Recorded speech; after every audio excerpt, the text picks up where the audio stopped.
We are officially live. Thank you for tuning in to our second episode that is live of Dolphins Detail. Marek, it's all going out there. There's no turning back. Everything we say, it's out there in the world, man. How you doing today? Well, gosh, you didn't mean to put the pressure on me, but you certainly did right there. Yeah. Well, I better mind my P's and Q's and make sure I don't say anything that I'll regret because somebody's probably screen recording this right now, ready to get us fired from our prestigious Dolphins jobs. I have to say, a little blackmail in order to get one of 40 jerseys. What did you actually say 70? No, 48. No, 48. I have 46 jerseys right now. I actually wore one for Cat when he gets on. This is my Matt Roth jersey that I spoke about last time we were on the live stream. Uh, Never worn it before actually. Like it's honestly it's not as big as I remember it being, but it's still far too large to wear in public, like out to the bar when you're watching the game or whatnot. So I figured I'd wear it for the live stream tonight, and it kind of you only see it from here up. So the rest of it, I'm just kind of swimming in it right now. But Matt Roth jersey, that's my claim to fame on these Twitter streets, at least in regards to jerseys. Since you have a big old stack just sitting there, is there one you completely go towards when you need something? Like, is there one you go to often? I guess is my last question for you. Well, as of late, I've been wearing I have a really nice high quality stitched up Tua jersey where it's like game quality, like you could wear it. So I'll wear that one every now and again. Obviously, you got to go with the Dan Marino. That's a classic. I got like 5 Dan Marino jerseys, so those are all in rotation for sure. Last year there was a lot of Jalen Waddle, Tyreek Hill. Mhm. It's been a few years since you Right. were able to We do purchase have a Brian Dolphins here though, jersey. so Brian, Sure, just wanted to. My when bad. Brian Didn't want wants to to cut it. hop on. No, it's been a few years. Ah, there he is. There's the man. Hey, I was talking about it, but I wore my Matt Roth jersey here just for you today. I got the Roth on because we talked about it last time, so figured I'd wear it today. Oh, I thought it was. I thought that was Jared Odrick there. I think that's the number there. No, I don't own an Audric jersey, but he might be the next one. We'll see. So, Very Kat, cool. thank you again for you have 100% completion percentage. All our live shows you've joined us, and we're very lucky to have you. And being the big draft guy you are, we thought it'd be a great opportunity to have you come in, give some general thoughts about the draft, and then dive into a couple of things the Miami Dolphins did. Some shockers. I'm sure you have some takes about their windy road, let's say, of a draft class. But I do want to start with just asking if you had any initial thoughts. I know this is such a big weekend for you. I know you do your camping trip. So how did your process go that weekend? Yeah. So overall, I'm pleased with what they did. I'll say that for me, there's a positive side and there's a negative side. If you had told me, um, if you had told me when we did the show here a couple weeks ago that at pick 51 they could have stood pat and took John Michael Schmitz, a center from Minnesota, and then at 84 had DeJuan Jones fall down to them, and they could have just taken them two off the board, put them on the roster, and gone from there to really increase the talent and the competition offensive line. I would have said, man, sign me up right now. And they had the opportunity to do that, and they didn't do either of those things. And another part too is that in a draft where the Dolphins only had 4 picks and there were more trades on draft day than any other draft in NFL history, the Dolphins didn't make a trade, didn't acquire more picks.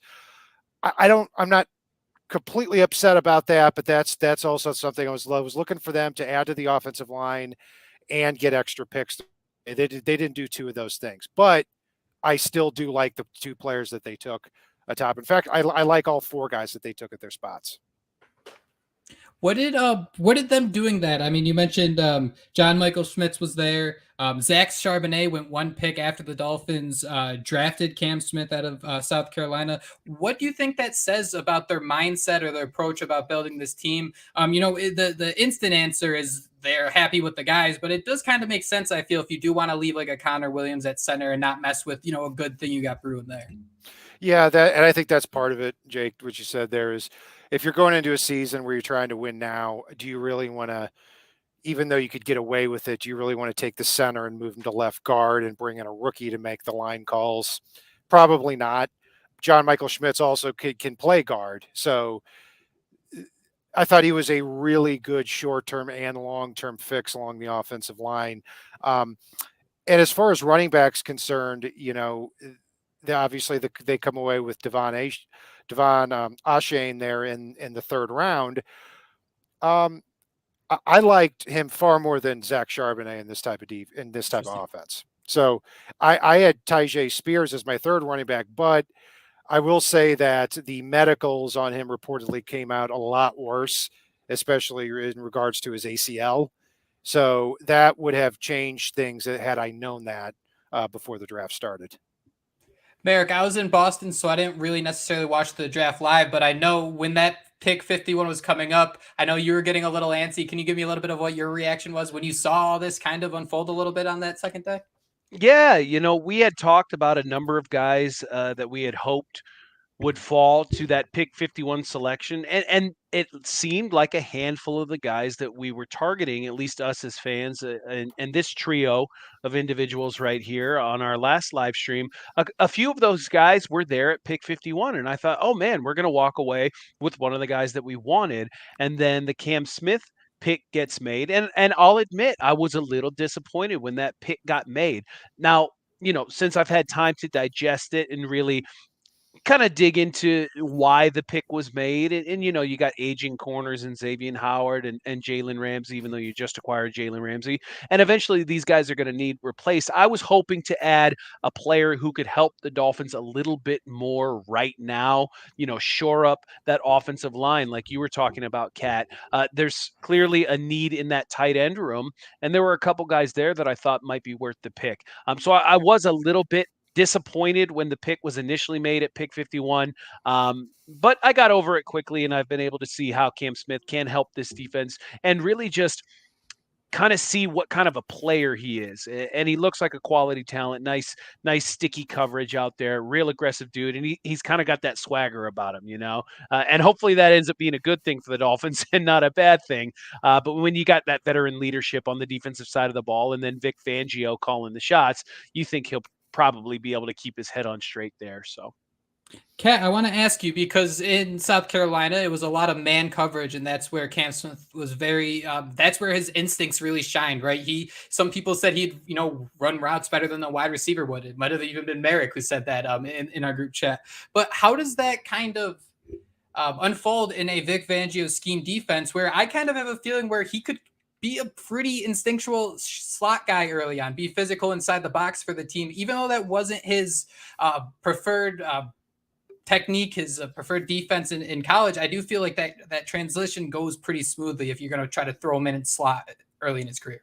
Yeah, so I view him as only a zone cornerback, not man-to-man at all, because and you look at South Carolina, if you look at the snaps that he played, it was almost right down the middle, half man, half zone. So he has seen both things. But when I look at him as a prospect, I see him as a player who plays far better facing the ball than with his back to the ball. And I don't think he would have been considered anywhere in the draft in previous years, because I didn't view him as a Josh Boyer or Brian Flores type of cornerback. I think in this zone defense under Vic Fangio, I think he's a phenomenal fit. Offensive line was by far the biggest need on the team. I thought tackle was 1 and guard was 2. So that's where I wanted them to go. But I was never against them taking a cornerback. I said that before the draft because, look, if Cam Smith comes in here, let's say he doesn't beat out Kader Kohu for the 3rd cornerback job, but he beats out Nick Needham for the 4th. He's going to be your 6th defensive back. He's going to get on the field for 250 plus snaps. If there's an injury, which there probably will be, you're looking at 300 to 400 snaps probably at least. So I think he will get on the field quickly. And as far as Cam Smith as a player, every negative against him seems to be against him as a man coverage corner, not a zone guy. He's got great length. He has very good twitch for being 6'1". He follows his eyes. He marries his feet with his eyes. I think he's a fantastic pick for this type of scheme. When you mention his weakness, I think it's though, if we had to describe in one word, maybe panicky. When he figures out that things might not be in his control, he has a tendency to grab. But Marek, I want to ask you, when we look at that depth chart, and I know this is a little bit of lazy analysis, but I'm curious, when you kind of put it into the idea of Madden rankings, right? Just like a number next to a name, where would you see Cam Smith fitting in, and how quickly can he leapfrog, Trill Williams, Nick Needham, two guys coming off of injury? Cater Kohu stepped up, but he is an undrafted guy. They weren't expecting to get much out of him. So where does he kind of wind up, maybe even early on? Well, there's been rumblings about Trill Williams moving to safety, so he might not even have to compete with Trill Williams in the cornerback room if that's the case. And Nick Needham is coming off of that, pretty serious injury from last season, and that's an injury that takes a little bit of time to come back from. So you could very well, like Kat was saying, you could very well see him slide right into that fourth corner position almost immediately, and have the opportunity to beat out Cater Kohu for that number 3 position in the cornerback room. Cater was an undrafted free agent. He played admirably for the Dolphins last season, but Cam Smith, obviously a little bit higher of a pedigree there. So if he's able to come in and really impress early on, I wouldn't be shocked if Cam Smith eventually, as the season progressed, made his way all the way up to that starting slot corner position. It's totally possible. Brian, what does a defense look like with these 4 guys out there at cornerback? To me, I remember Cater Kohu was awesome, but he kind of struggled once he was kind of brought into the box. I think he could be washed out a little bit. So for me, I kind of see X and Kohu as your boundaries, while Smith and Ramsey, who Ramsey said himself, he's a defensive back, he's not a cornerback. Those are your 2 guys hanging out in the box, and they're heavy hitters, and I think they can kind of help in the running game, even if you do play like a dime defense. Certainly. And yeah, that's the thing. Jalen Ramsey with the Rams last year, 1 out of every 3 plays, he was either playing in the slot or in the box. And according to people who have watched the Rams a lot more closely than I do, he played far better inside than he did on the outside. It makes sense. I mean, he's an instinctive giant player. So if you have Cam Smith and Cater Kohu as the options when you go to 3 defensive backs to cover, to have, if you have Cam Smith or Kohu opposite Xavier Howard with Ramsey in the slot, that makes things all the more better. And the flexibility to move Jalen Ramsey inside, to me, is the most important part of the Cam Smith pick. Mm-hmm. I couldn't agree more. Hey, Marek, you got any final thoughts on Cam Smith before we switch over to the offense? Oh man, I really like, he's kind of a slender dude, but he's tall. Like he's got some size, he's got some length on him. So I really like that you're adding I don't want to say big body, but a long body to that room. And like I said earlier, he's kind of got that swagger about him. He's got that tenacity. So hoping to see more of that brought to this defense. A little bit of a ball hawk too. He always seems to find himself in the play. A lot of passes defensed and interceptions for him. So, excited for the pick. Hopefully he makes a contribution this upcoming season. We talked about adding these impact players early because the Dolphins are kind of in a win now mode. They've got a 2-year window with Tua Tagovailoa still on his rookie deal, and then the 5th-year option. So hoping for an immediate impact from Cam Smith. We'll see if we get it. Speaking of that immediate impact, I mean, running backs, they people out there love to say it's that rookie contract and then they kind of disappear. Kat, when you think of the type of immediate impact Achane can have, where is that? I think we lost Kat. I think Kat's frozen. Yep, he actually just messaged me. He'll be back in a second. I was going to say, Kat was either frozen or he's really stoned because his eyes got real squinty there for a second. And last I checked, it's not April 20th. It's May 3rd. So close. Hey, I do want to ask, because you were, I wouldn't say you were mad about the pick, but you were a little concerned that they weren't helping towards it. Welcome back, Kat. But you were a little concerned about not really addressing those needs. Do you feel like we're envisioning or seeing the vision correctly, or are we more just kind of talking ourselves into this and spin zoning it? I think we view it, you said earlier, Madden rosters, right? So we look at, okay, what's our lowest graded positions? Right tackle, left guard, tight end. Okay, let's fill those holes. Let's make them better. But that's not really how the NFL works. And if Mike McDaniel doesn't value those positions, then he's going to take players in other positions that he values more. And apparently, he really wanted himself some Devon Achane. He really wants to build up that track team. You know, you could tell he was a little miffed that Chris Grier didn't nab him at 51. He didn't think he was going to make it to 84. And so then when the pick comes in at 84 and he gives the old Tiger Woods sinking a birdie putt on the 18th green, he gives that kind of celebration. You realize, okay, Mike McDaniel really wanted this dude. And if Mike McDaniel really wants this dude, that means Mike McDaniel has a plan for this dude. And we all saw what happened last year when he had plans for a couple offensive weapons in Tyreek Hill mainly, but then also Jalen Waddle. Those guys got the ball early and often.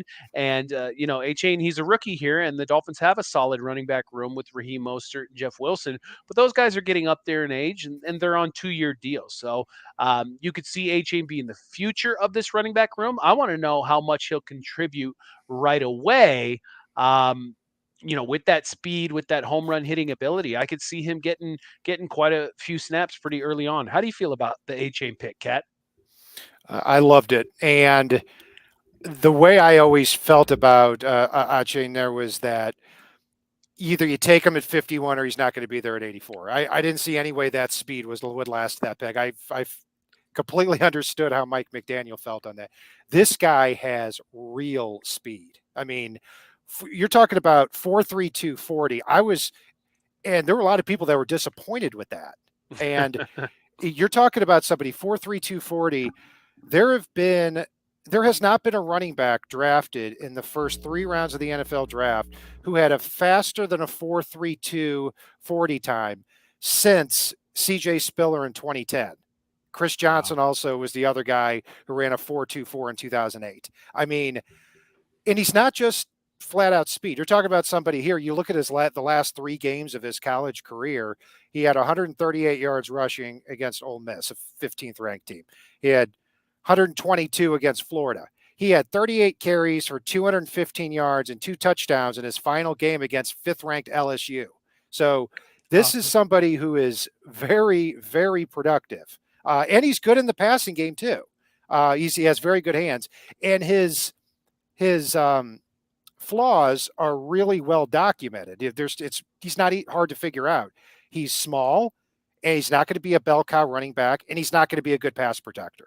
But kind of like with the Cam Smith pick, those weaknesses are things that I don't think are going to – I think the Dolphins knew that heading into these picks. Yeah. And two, I hear a lot of people saying gadget player, and it seems like in this sense it's a knock on him, but this is a guy who had 2,400 rushing yards in 3 seasons while playing in the SEC. I mean, this is a dude who's ready to play. As we know, nothing is predictable in the NFL, and here I have a little hot take I'd love to get your guys' thoughts on. Achane, I could see him winning the punt, the kick return battle, maybe even in the preseason. And I'm curious, do you guys think that there's any scenario where we're kind of sitting here like we were with Cedric Wilson last year, wondering why Braxton Berrios might not be as big of a part of this offense or special teams as we once thought? I mean, it's possible. It's certainly possible. I like Berrios' skill set, and he does have the NFL experience there. They might battle it out for kick return duties. I think maybe Berrios has got a leg up on the punt return duties because I believe you had mentioned it in the group chat, Jake, that Achane hadn't actually fielded any punts in college. So I'm not I'm not sure if he could be asked to do that in the pros, and he could be coached up to do so as well. But I mean, there is a world we live in where both of those guys can be on the field while the Dolphins are on offense at the same time, very, very easily. And if that's the case, and you have Tyreek Hill out there, Jalen Waddle out there, Braxton Berrios, and Devon Achane, like those are guys that can create separation. Those are guys that can, catch the ball and do something with it after they get the ball in their hands. And that's a scary thing for opposing defensive coordinators to have to game plan against, and that could very well benefit this Miami Dolphins offense greatly. You speak to those strengths and Cat opposing defenses. I think we saw it in San Fran. I think we even saw it Pittsburgh, the Chargers. When teams started to clog the middle of the field, the Miami Dolphins kind of got. I don't want to say they struggled, but they were uncomfortable. How does Achane help mask that with his ability to kind of force the defense to stretch out and go sideline to sideline a little bit? Yeah, I mean, he's somebody that if he can get around the edge, I mean, this is not going to be a 10-yard run by Jeff Wilson or even Raheem Mostert. I mean, it's gonna be far more. I mean, this is somebody who can outrun just about any linebacker on the field out there, and they're gonna, there's a lot of window dressing with the Dolphins offense. That's they try to win before the snap a lot of the times, and so if they're able to do that, I mean, if you don't have a choice, you have to account for him on the boundary, or else he's going to beat you around it. So I think it just adds such a dimension to the Dolphins running game. And yeah, I do think he'll be the kick returner. How do you feel like this pick, the Dolphins actually drafting a running back in the first 3 rounds for the first time in a long time? How do you feel like this pick affects them possibly acquiring somebody like a Derrick Henry or a Dalvin Cook? Because there are reports, even after the draft is over, and the Dolphins did draft a running back relatively early, that they're still in on somebody like Dalvin Cook. Do you think there's a world where we see a running back room of Dalvin Cook, Raheem Mostert, Jeff Wilson, and Achane, and we get rid of guys like Gaskin and Devon Achane?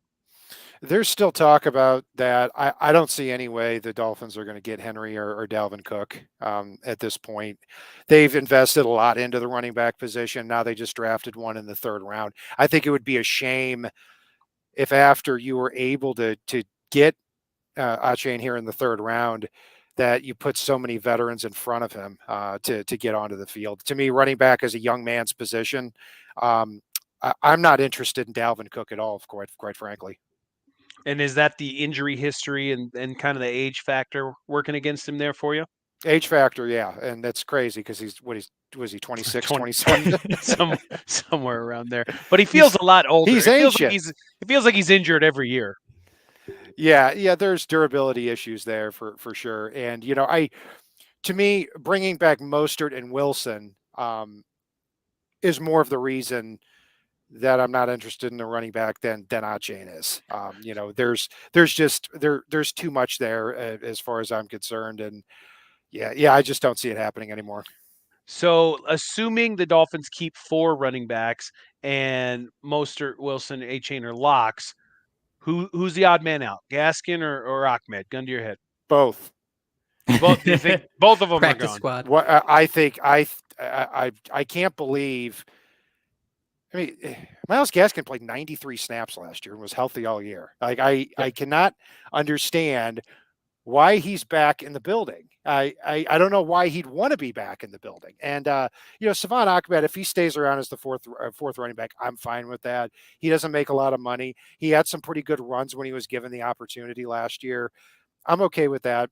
But I think this pick also gives the Dolphins real flexibility to keep only 3 running backs and use that other roster spot somewhere else. The Dolphins then went, after picking at 84, more than 100 picks before they were back on the board. And Cat, they drafted Elijah Higgins, and lo and behold, it sounds like this man has an identity crisis issue. Is it like Mike Gesicki, where he's a tight end, he's a wide receiver? We really don't know. How can we make him fit? I think he's more in the mold of like what Charles Clay was, where it was the running back / tight end, but Higgins is a big slot / tight end. Gesicki played that role too, but this is a far different player here. I like the pick at 197. I've seen some comparisons to Jordan Reed, the former Commanders, our Redskins tight end there. I can't quite get there, but somebody 6'3", 239, runs a 4.54, doesn't quite play to that speed. Doesn't separate incredibly well, even for a tight end in the slot, which is kind of strange, but he's really good after the catch. And I think that's what McDaniel was looking here. So I think it'll be a fascinating battle for that 3rd tight end spot, that developmental receiving tight end spot between him and Tanner Conner. Speaking to that, do you see, Marek, do you see Tanner Connor having that maybe leg up since he did have opportunities last year where he was open, he did create separation? Or is this a situation where we're actually can talk ourselves into a 6th-round pick, becoming some sort of an impactful guy, even if it's just as an inline blocker and maybe a zone beater, maybe that tight end all alone in the back of the end zone? Connor having a year in the system certainly does help. But really, what did he do last year at all when in the system? I think he had a very key drop at one point. Was it on 4th down or something like that, or on 3rd down that would have been a 1st down conversion late in the game? Other than that, I don't remember Tanner Connor getting his name called all too much last year. So if you get something out of Connor, that's a bonus. But I would have no problem with them taking all of the time they invested in Connor last year and now investing it in Higgins this year. Is there an expectation, Kat? Would you say that Higgins could be that second, third guy? Would it be a disappointment if, as a 6th-round pick, he starts on the practice squad or maybe bottom of the barrel depth chart as that 4th tight end if they do keep 4? Usually the rule of thumb for draft picks is 7th-round picks. It's kind of flip a coin whether you make the team or not. 5th round, you're probably on. If you look at all the 5th-round picks from last year, about 90% of them are still on the team in some way. 6th round, late 6th round, that's really in the middle there. So given that he's switching positions, I would think that he would at least be a practice squad player. Um, there are 2 tight ends that are going to make the roster, and that's Durham Smythe and Eric Saubert. And I think that the Dolphins are going to give a lot of 3 and 4 wide receiver looks with just 1 tight end. I don't think we're going to see a lot of 2 tight end formations. So I see them keeping 3 running backs, and I see them keeping 3 tight ends and using the other roster spots in other positions. Marek, just to kind of wrap this up here, the comfort level of receiving tight ends, Eric Saubert, Durham Smythe, I think Smythe's been pretty solid in terms of just letting the ball hit his gut, and he's taken some mean hits and held onto that ball. But do you feel comfortable knowing that, last year Mike Gesicki had 50 targets, 5 touchdowns, all of a sudden those might trickle out to a wide receiver? I don't know if I can see Durham Smythe having 50 targets this year. This offense might be going backwards if that's the case. Yeah, I think Gesicki, for as little that he did last year, he still is a solid receiving tight end in the league. I just don't think it's a big part of McDaniel's offense and what he wants to do.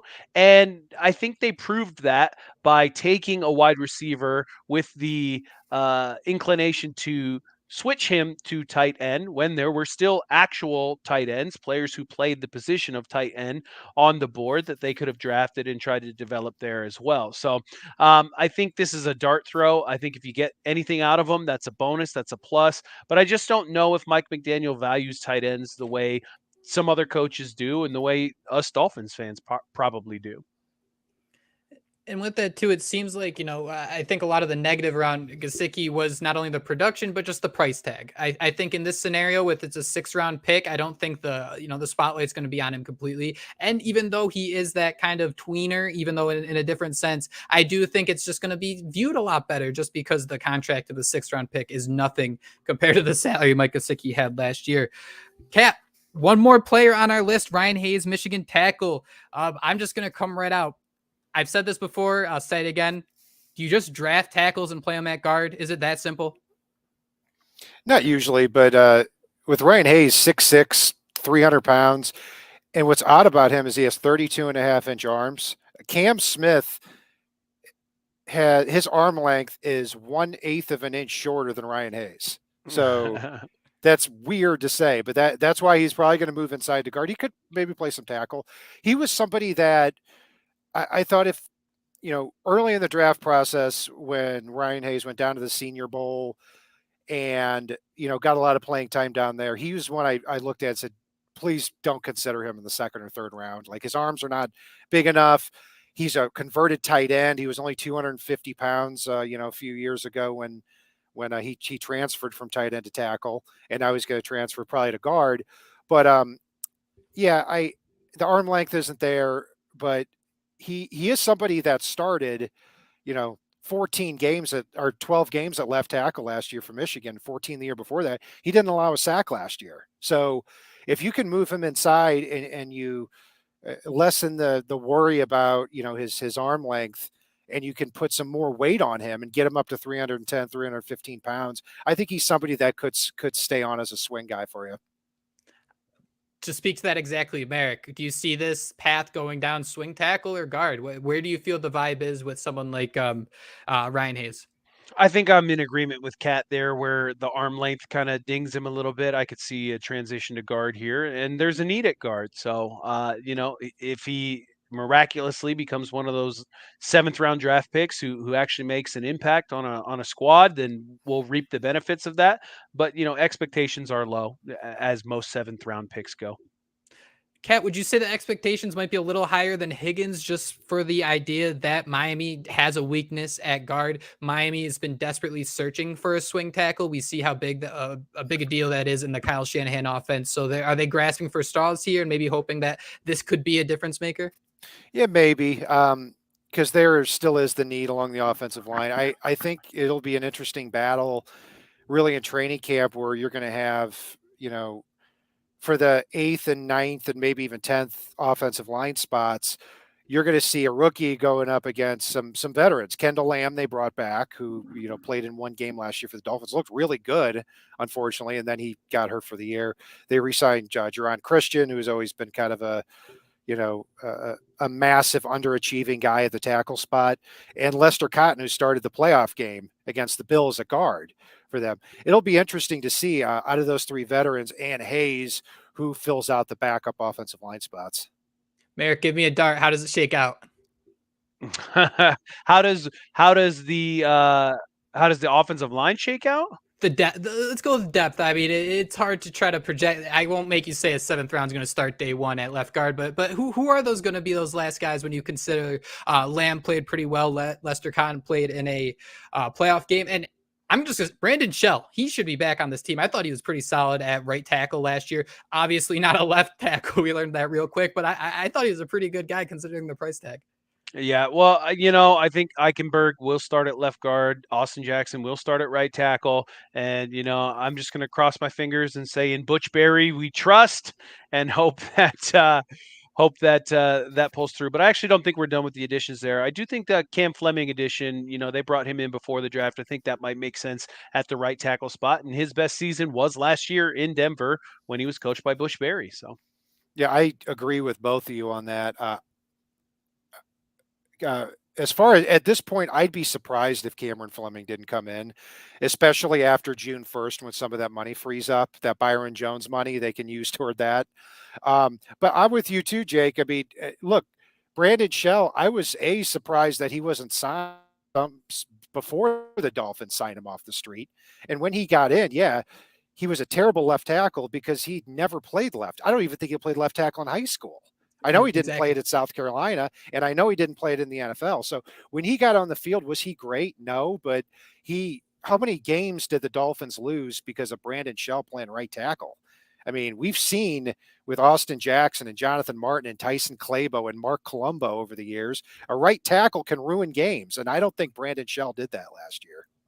Oh man, I still remember Tyson Colombo being the highest rated right tackle in Madden one year when he joined the Dolphins, actually, and then that all went downhill. So that's a mess. Kat, we've been doing this for a half an hour. I don't want to keep you too long. Do you have a couple acorns that you kind of like in that undrafted list of about 20 players the Dolphins added? Yeah, I do actually. So on draft day, I compile everything so that I have just one sheet in front of me, 370 players, and I just cross them off as they come off the board. And the guys that are left at the end are the ones I consider the most priority free agents. And there are 5 players on that list that the Dolphins actually did sign. One of them is Aubrey Miller from Jackson State. He's 5'11", 229. I was surprised he wasn't drafted. He's undersized, and he's been in college football for a while. This is how long he's been in college football. I'm not joking. You remember that game in 2017 where the Dolphins upset the Falcons early in the year? To go to 3-0, Deion Sims caught a touchdown to win it, I think, right? No, Landry did on the enter. Anyway, the Dolphins were down 17-0. The reason I say that is because on that weekend, that was Aubrey Miller Jr.'s first tackle in college football. I'm not joking. That's how long he's been around. He was a transfer from Mizzou, transferred to Jackson State. He's a really stout guy too. He's kind of reminiscent of Sam Eguavoen a little bit. So Okay. I could see him competing for a roster spot. And a player that the Dolphins gave $100,000 signing bonus to was Brandon Feely from USC. Now, the importance of giving a UDFA $100,000 signing bonus, obviously you think very highly of him. The last two guys the Dolphins gave a six-figure UDFA signing bonus to were Kader Kohu and Robert Jones, both guys who made the team and are still on the team. And if you look at the Dolphins' backup defensive line, they really don't have anything as far as, yes, Agba can play the edge. He can be a 3-4 end. But as far as a guy that can play that kind of John Jenkins role, they really don't have anybody like that. This guy's 6'4", 325, played also 6 years at USC and didn't really have a full-time role until last year. So he's been sticking with it, but he moves pretty well for being 325 as well. Keidron Smith from Kentucky, he's 6'2", 200. He is somebody that if he had run a 4.49 instead of a 4.59, I feel like he would have been a 4th or 5th round pick. Instead, he runs a 4.59. He's kind of in that no man's land, more of like a cover 2, cover 3 cornerback who can only cover a certain amount of the field. Mm-hmm. But the Draft Network up until draft day had him as in their top 100, So yeah, and also at safety, Ethan Bonner from Stanford, just in terms of measurables, 6'1", 190, ran a 4.39.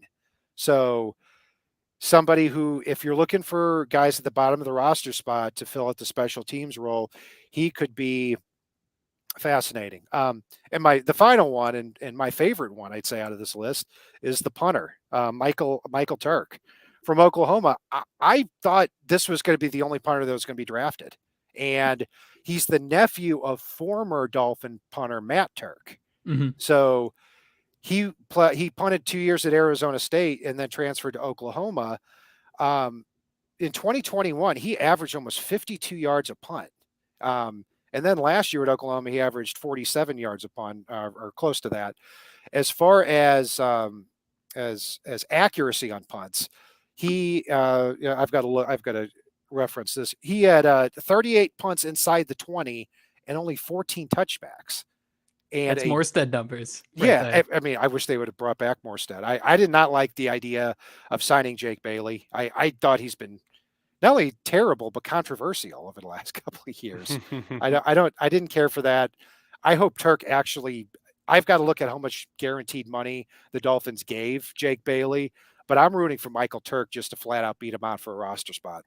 What would you say the odds of that are? Not very good. Turk, to be a backup punter, undrafted free agent, you're really swimming upstream. I'd put the odds at about 20% of that happening. And I'd have to look too at the guaranteed money that Jake Bailey got.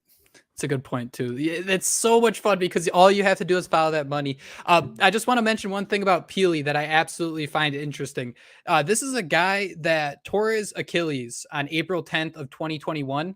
And you mentioned that last year was the first year he had a starting role. That was his first year coming off that injury. So we do see that people come back after, their 9-month recovery, 10-month recovery, whatever it may be, but they don't look like that same guy for a couple of years. So I do think there's a little bit of a diamond in the rough with him where, he had some bad luck and he struggled with injuries, but if he overcomes that, I think there's a fun line of trajectory where there isn't a lot of depth.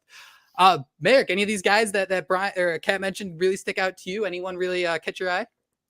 I like the punter too. Who would have thought?